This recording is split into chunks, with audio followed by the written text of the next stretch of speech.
Si Father Jose Siquia, ang Pangulo sa Office of Exorcism sa Archdiocese of Manila, naghatag og mga pagpahinumdom sa mga ginikanan mahitungod sa depensa nga mahimo sa mga pamilya, ilabi na sa ilang mga anak, batok sa mga pag-atake sa yawa.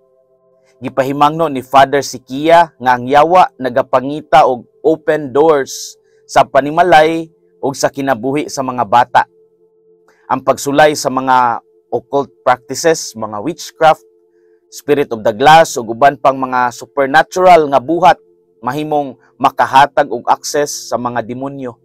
Sigon pa niya nga gikan sa iyang kasinatian isip exorcist, daghang kaso sa demonic oppression o possession nagikan sa pagdula sa mga butang nga may kalabutan sa occult. Dugang pa niya nga ang mga ginikanan kinahanglan magtudlo og lig-on nga pagtuo sa ilang mga anak aron magpabilin isip spiritual nga pagbantay kanila. Ang panimalay kinahanglan hawan sa mga butang nga adunay occult patuo-tuo sama sa mga lucky charms o anting-anting. Gipahinumdom sad ni Father Siquia nga ang mga modernong kultura ug media mahimong dalan sa pagsulod sa daotang espiritu sama sa horror movies nga naghimaya sa demonyo, mga music, symbols o mga games nga nagpakita og satanic o occultic nga mga tema, new age practices nga murag harmless apan naay espiritual nga peligro. Iyahang pahinumdom nga ang espiritual nga panalipod sa panimalay mao ang regular nga panimalay nga nagampo sama sa pagpamalandong sa Biblia, pagrosaryo o pagpalig-on sa relasyon sa Ginoo, pinaagi sa regular nga kumpisal o pagpangalawat o pagsalmot sa misa. Karong adlaw sa ebanghelyo, giayon ni Jesus ang usa ka tawo nga giyawaan sa rehiyon sa Hirasines. Pagkahuman sa iyang milagro sa pagpahunong sa unos sa dagat, nilabang si Jesus ug ang iyang mga tinun-an sa laing dapit. Usa ka lugar nga gipuy-an sa daghang mga hintil ug layo sa Judea. Bisan pa nagpakita si Jesus og dako nga kaluoy sa mga taga-Hirasines pinaagi sa pagluwas sa usa ka tawo gikan sa daotang espiritu ug pinaagi sa pagpahibalo sa ebanghelyo. Unsay pahinumdom ani nato karon? Una, walay makapugong sa gahom sa Dios. Sa ebanghelyo usa ka tawo nga giyawaan nagpuyo sa minteryo og nagbuhat og daghang kadaot sa iyang kaugalingon. Gani giingon nga walay usa nga makapugong kaniya. Bisan ang mga kadina og mga gapos kini naghulagway sa kahintang sa daghang mga tawo sa atong panahon karon nga nabihag sa ilang kaugalingong kasakit, mga bisyo ug sala, mga gapos nga walay makabugto gawas kang Kristo. Ang pulong nga legion nagpasabot og daghang mga yawa. Nagpasabot nga bugat ang iyang suliran. Bisan pa si Jesus adunay gahom nga mobuntog sa dautan. Wala lang niya gibugto ang pisikal nga gapos sa sala apan labaw sa tanan ang espirituhanong gapos nga nagapos kaniya sa kangitngit.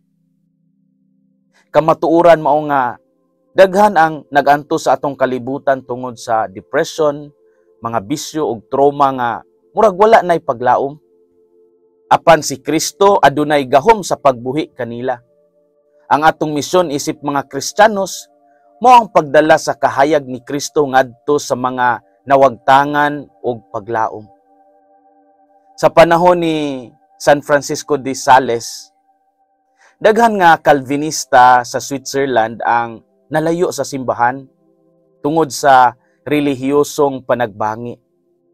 Bisan pa sa iyang mapaubsanon nga pamaagi ug malumo nga pagpahinumdom sa gugma sa Dios, daghang katawhan ang nakabalik sa simbahang Katoliko. Sama sa gihimo ni Jesus sa Hirasines, si San Francisco de Sales nagdala sa mensahe sa kaluoy ngadto sa mga katawhang wala maabi-abi sa simbahan. Walay makapugong sa gahom sa Dios. Ikaduha, si Jesus naghatag og misyon alang sa matag usa kanato. Pagkahuman nga siya naayo ang giluwas nga tawo nangayo og pagtugot nga muuban kang Hesus.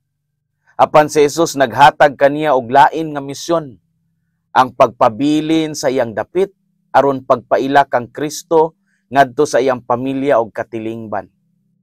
Si Hesus wala magdugang og ika-13 nga apostol kay adunay laing plano para sa tao. Dili lang sa Israel ang plano sa Ginoo kundi sa tanang nasod. Si Hesus nagbilin og usa ka saksi sa Decapolis nga mahimo niyang unang misyonero sa dapit sa mga Hentil. Sa atong kinabuhi, daghang mga higayon nga gusto nato mubiya sa atong mga palibot ug mangita og laing kahintang aron mas maayo kitang makapangalagad.